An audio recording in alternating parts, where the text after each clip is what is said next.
বুধবার সকালে জাতীয় প্রেস ক্লাবের সামনে গণতন্ত্র ফোরামের আয়োজনে প্রশাসনে লুকিয়ে থাকা আওয়ামী দোসর ও মব সংস্কৃতির হোতাদের গ্রেপ্তারের দাবিতে যুব সমাবেশের আয়োজন করা হয়। এই মব সন্ত্রাসের নামটি গত 17 বছরে ছিল না, যখন জয়নুল আবদিন ফারুককে রাস্তায় পিটিয়ে হত্যা করার চেষ্টা করা হয়েছে।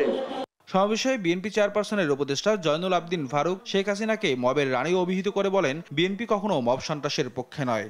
যারা মব সৃষ্টি করেছে, যারা আমার নেত্রী বেগম খালেদা জিয়াকে ইশরাকের নির্বাচনী প্রচারণার সময় কারণ বাজারে মেরে ফেলার জন্য ষড়যন্ত্র করছিল, তারা কারা? এই সকল মিডিয়া ব্যক্তিত্বরা সেদিন ফটো সহ ওই সকল লোকের ছবি বাংলাদেশের মানুষের কাছে পৌঁছে দিয়েছিল। সেই মব রানী, মাস্টার মাইন্ডের রানী শেখ হাসিনা সেদিন কর্ণপাত করে। আর বিএনপির কেন্দ্রীয় কার্যালয়ে জুলাই অভ্যুত্থানে আহতদের আমরা বিএনপি পরিবারের পক্ষ থেকে 4 জনকে চিকিৎসা সহায়তা প্রদান অনুষ্ঠানে উপস্থিত হয়ে দলটির সিনিয়র যুগ্ম মহাসচিব রুহুল কবির রিজভী বলেন, বিডিআর হত্যা ঘটিয়েছিল আওয়ামী লীগ তাদের নিজেদের আর প্রভুদের স্বার্থ রক্ষায়। পরিকল্পিতভাবে বিডিআর পিলখানা হত্যাকাণ্ড ঘটনা হয়েছিল কারো স্বার্থে, প্রভুদের স্বার্থে অথবা অন্য কোনো স্বার্থে ঘটিয়েছিল।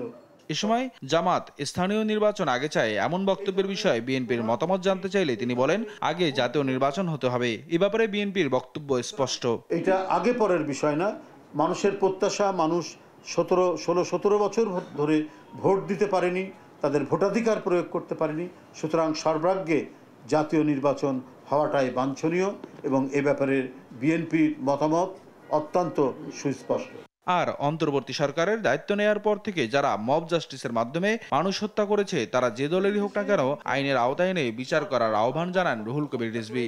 জোর করে ক্ষমতায় থাকবে বলে। নিয়াজ মুর্শিদ, দেশ টিভি, ঢাকা।